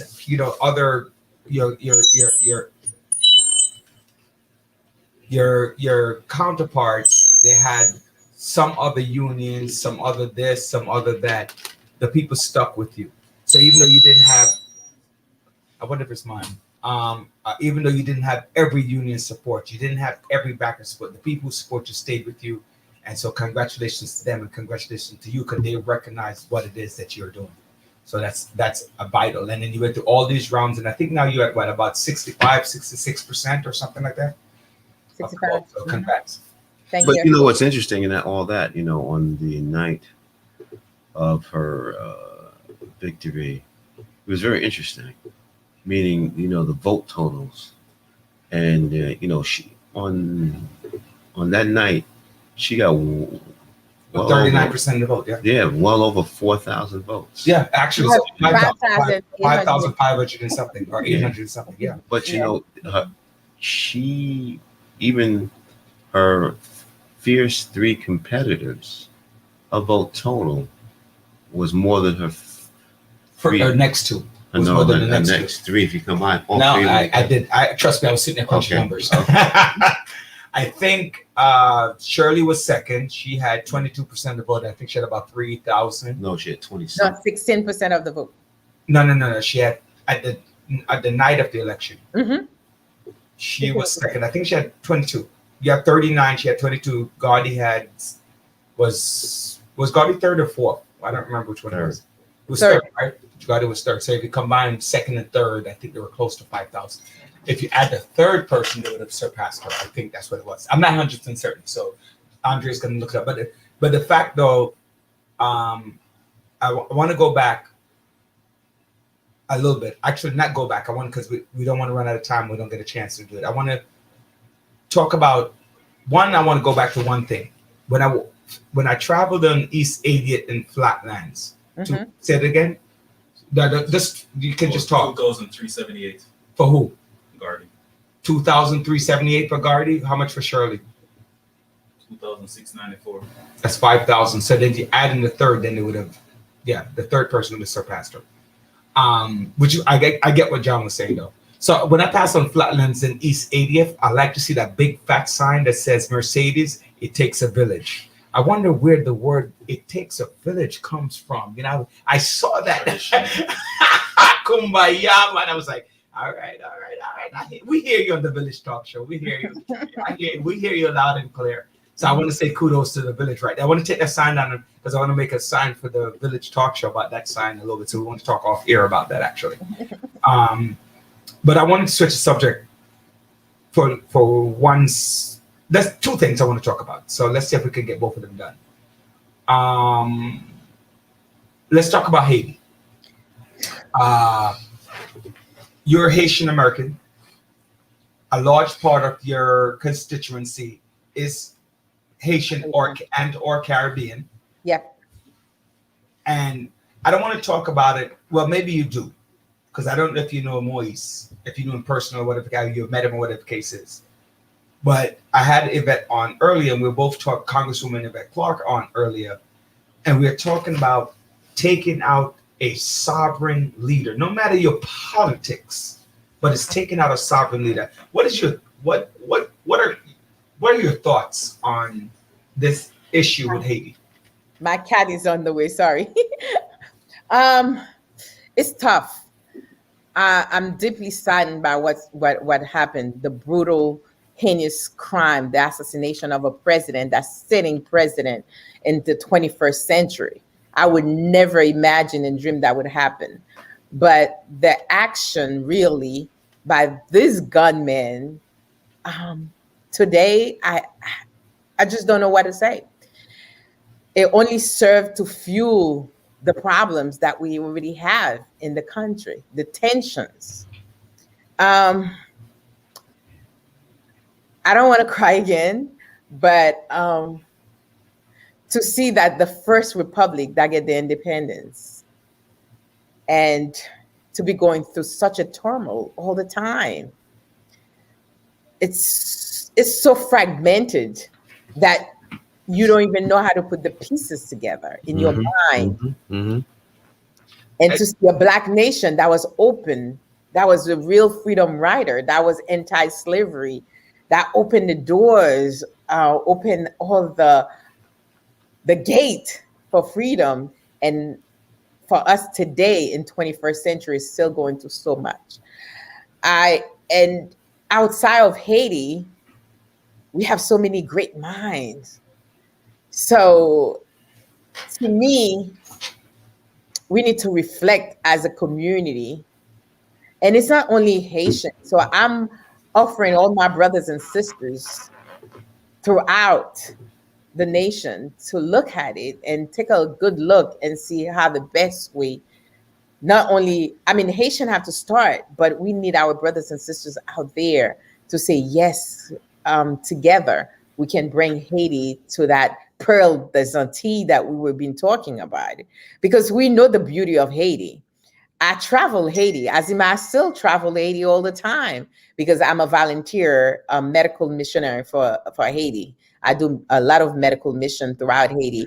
And when I have a chance to visit the different part of Haiti, the beauty, the diversity of nature in general, blow my mind. So, and the people, even those that in Haiti, they're so welcoming for others. They really want a better life. So for me sitting here to talk about Haiti, I cannot even have the words to describe the people, how desperate they are for a better life. And we have 450 children right now that we serve in the south part of Haiti, that we have a school, and I'm the leader of the whole thing, trying to make sure that the kids have something to eat. And in the time like that, we cannot even go there to travel. I usually go twice a year to see those children. And those children, that they're starving, their mind. I took my kids to Haiti. They could not believe how smart the kids are to even able to speak English, to communicate with them. They're desperate for a better life. So to me, I will take the whole show, and I don't want to do that, to show you the beauty, the desperation, the knowledge, the mind, things that Haiti can offer. And people don't even know a quarter of what's going on. So I'm praying for a better, since it's open up, the gates open up, the light is on Haiti, and so many of my brothers and my sisters, like you in the show right now, that we can offer something for those people that are desperate. There's people my age when I left in Haiti, when I'm talking to them, that if they get the same opportunity, they probably the mind that you will never imagine, the genius of those children, that waiting for opportunity. So I'm asking for a chance for the people that sing, since we live TV, or everybody that can see, to give a chance. Give Haiti a chance, whoever the leadership, whoever that part of that can make a decision with us together to bring Haiti back, and to give those young folks, the young mind, the people that want their opportunity, a chance, because they want to stay in their land. And if you talk about the Haitian here that want to retire, the doctors, the lawyers there, they want to go back. They want to serve Haiti, but we're not having that chance. And all I can say, we need a chance as a nation. You need a chance, and it's a very unfortunate situation. But I look at it like this: because of this situation, finally the light is shining on Haiti, and we really need to pay a lot of attention to the not only political strife, but the poverty that is engulfed that country. And we know it is a very rich country, and we as people, we can do a lot more to assist them to make that transformation. And I think, as I said, I just told you, I think it's about time. It's your time. You see, it's your time now for you to shine a light, not only in your district, but what's also going on in Haiti. So to my older sister, who's older than me. Younger sister. My older sister, who's older than me. I'm younger, whether you want to know that. Who's older than me. I want to congratulate you for a job well done. And a campaign well done. Kudos to your staff. And also to your campaign, to Z, to Omar, to them, I was thinking that. It's a great team. You had a good team there. They was always on your back. But, you've been training for this for a long time. And it's not me. It's a great team, including yourself, that give yourself to advise me, to make me listen over the years. Hold on. Hold on. Is this recorded? Make sure we record this. Give me time. Because this is the only time you'll ever hear this. Yeah. Sometimes it takes time to listen, to understand, and go around things. It took a long time to listen, bro. So, and also Assemblyman Perry. Assemblyman Perry came out there. Assemblyman Perry. Yeah. Oh God, I can Yvette Clarke. I don't want to say the mayor. Stop naming, because you're gonna threaten. You're gonna forget names.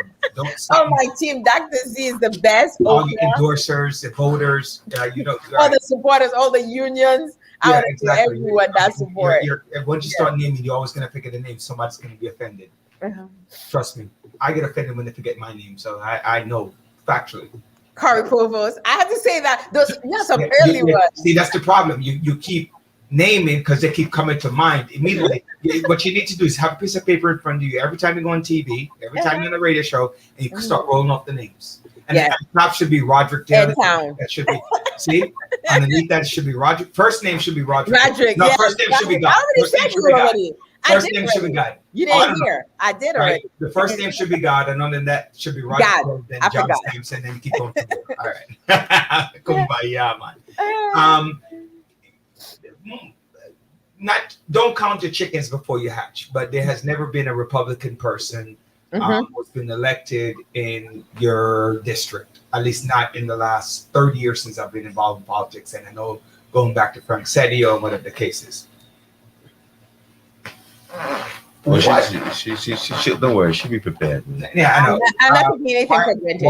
Don't take anything for granted. I believe I'm not taking anything for granted. what Jemani Williams said, an election is an election. Jemani Williams, oh my God. Right. Like you said, don't call the name. Jemani Williams. Yeah, I'm telling you. Jemani will kill me. Yeah, great. Jemani's, it's funny because when he was running, he's one of the persons I had endorsed as well. Mm-hmm. And I 100% forgot that he had a race. I didn't remember he had a race until you come to the office. Until after the fact, and I'm sitting there going, "Oh wow, he does have a race," and I didn't, put his name out there. But thank goodness he won by 71, almost 72% of the vote. Mm-hmm. So I didn't have to, sweat at all. Pretty much a new city council, pretty much. I was actually surprised by the loss of Alika Samuels. Oh yes. Yes. So she's not even going to be an incumbent who was was one of the runners for the speaker. Mm-hmm. And you're going through an all new city council. What are some of the committees that you are thinking about that you want to put in your hat for? Health, definitely. Right. Yes. Nurse, so yes, that makes sense, right? Yes, I'm looking at it in the union as well to see what I can do, because I want to partner with a lot of unions. You know why? Because I'm talking about vocational programs that I want to come to my community. I want to visit that because I guess education would be one of them. HPD. Yeah, DYZD. Yes, definitely. Because I want to see my community, because like I always say, crime issue don't occur in silo. It's a combination of different issues: housing, education, lack of opportunity. So those are the reasons that I really want to partner with some of the great unions to see how the best way I can have the workshop, the training that our youth need the most. Because before we say there is crime, so we're gonna have to bring the opportunity, the programs to address those. Entrepreneurship too, because that I started business since I was in high school, and I think that kept me focused. Children high school, yo. Children high school in the house. Yes, I used to knock the door to sell filters back in the days while I was working for Sears. The days that I'm off, I'm not working, I was knocking on people's door to sell filters. So I understand entrepreneurship. So those are the one. Having a hub in our community and teaching our young folks and any age group, as a matter of fact, reskill and skill. Those are the things I'm looking forward to do in the community. And of course, addressing all the quality of life issues, the street bumps, the light, those that need the light. It's not me gonna do all those, it's the community. Like I said, at large, we're gonna go around and make an full assessment of what really needed, and then prioritize them as needed. I need you to work on two things, although you're probably going to tell me no, and just smile and tell me, okay, I will, but I know you're not going to do it. One, I need to change the times of the speed cameras. All they are is a tax on the middle class and the poor. That's all it is, because there's no children. It was designed for children going to school, and there's no child who should be going to school at 7, 8, and 10 o'clock at night. Every child should be in school between 10 a.m. and 3 p.m. or 2 p.m. Let's say 2 p.m. So there should be no camera lights there. Second of all of the foolishness of no turn signals. Look in your community. I believe the one by Ralph and Flatlands. Mm-hmm. That's a joke. You can't make a left turn off Flatlands, off Ralph Avenue to go on Flatlands. They took that out. That doesn't make sense. A lot of people coming from Kings Plaza make the left turn to go where they're going in the old mill basins. That one doesn't make sense. And no more bike lanes, please. I'm so sick and tired of those stupid bike lanes. No more. Yeah, bike lanes. They're just ridiculous. Those are my three. Right. The bus lane should change the hours. The bus lane and the speed camera should go hand in hand. And the speed camera, you forget about after school. So it's not 3 o'clock or 2 o'clock. No, I'm saying they should go together. So I'm saying during school hours, there should be speed cameras and bus lane. I do believe in that, because I think people have to go to work and children are going to school, and there's a safety issue.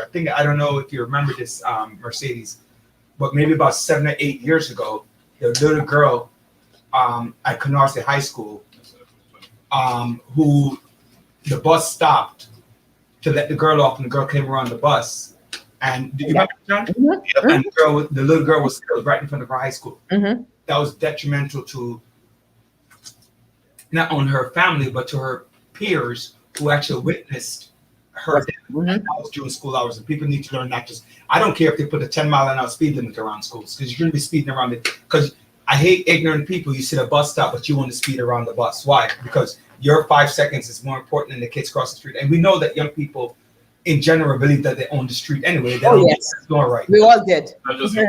But a majority of young people, they have the headsets on the ears and they don't even look. They go, it says walk. And I'm so sick of talking. Not because it says walk means some idiots. Not some. Yeah. There's another person who's just equally. What was it? Every dog have its day. Yeah. Mhm. Or anybody can knock out anybody. James Buster Douglas knocked out Tyson. So at the end of the day, anybody can be just as ignorant and as foolish as you. So that's why you have to be careful, on that. So those things are my gripes right away. Don't worry, I'm going to tell Eric the same thing. Don't worry about it. Send it to Eric first. I'm telling you that I'm telling to Eric. Don't worry. But I'm glad that you have a vision. I mean, you always had one, but I'm glad that that vision is going to be materialized, to a large extent. Yeah, Joe, you were saying something. You mentioned about people speeding. Last night, there was someone who got murdered on Rockaway. Yes, yep. Got murdered on Rockaway and Lennox. What happened? Speeding. Speeding. Yeah, car white BMW hit this individual, killed him. He kept it Wait, moving. hit the person or hit the person, the pedestrian. Hit a pedestrian. Yeah. So, the speed cameras have a way of slowing down people in a way. Yeah, Joanne. At the end of the day, I'm gonna be a Republican on this one, which is I'm gonna stand by my belief. There was a speed camera. I'm not talking about two sides of my mouth. Maybe. I am not going to talk. I said to get rid of them, so I'm not going to say because of the situation. I'm going to change my mind and say no. No, get rid of the speed cameras only during the time when they're needed the most. Last words. But we're needed all the time because the man got hit late at night. So they're in front of your house. They put 3 by my house. How's that? All right, Well, they know you're on the road. That's the reason why. Not bad. I don't know what you're talking about. Mercedes. Andre's kicking my patootie. Mercedes. He's killing me today, man. Today. Can you hear Mercedes talking in the background? Who, me? Yeah. I'm here. Hey, my sister, we giving you the final words. Yes. Send us out. All right. The final word, I want to say thank you to everyone that came out to vote and support me. I appreciate everyone that came out, and I'm here to work. And I believe in working for my community, working and being smart about it too. So bring the community together. Everybody that have a talent, all your talents is needed in the community. The retiree, watch out. I'm going to come because we can use incentive because we know you have the knowledge. We don't want you to retire all the way. You can give it a little time, whatever the hours you can give. What's that meant for me? All of the retirees. I want the brands. I want the knowledge. I want everyone to come because we in a crisis. This is a time that we need everyone to step up. 46th district, welcome all the retirees around the city and the state, wherever you are. If you want to give time, I'm going to need you because that's the only way we're going to get ourselves out of that pandemic. There is no bill. We are in deficit, but the human resources is the best. And I'm going to come out because I know you have a little time, the lunch time, the time, if you were a police officer, there is the space for you. If you were an accountant, there is space for you. All right, my sister. We heard it. We got you. I need you. This is the time. We understand. I love you. And John, we need you. We love you here. Thank you. I love you guys. Thank you. God bless. And pray for Haiti and give that support, the knowledge that we need in Haiti too. Amen. Amen. Thank you so much, guys. Thank you for the Good night. Good night. Andrea, I got you. He's back here going. Ladies and gentlemen, Thank you guys. thank you so much for joining us on The Village.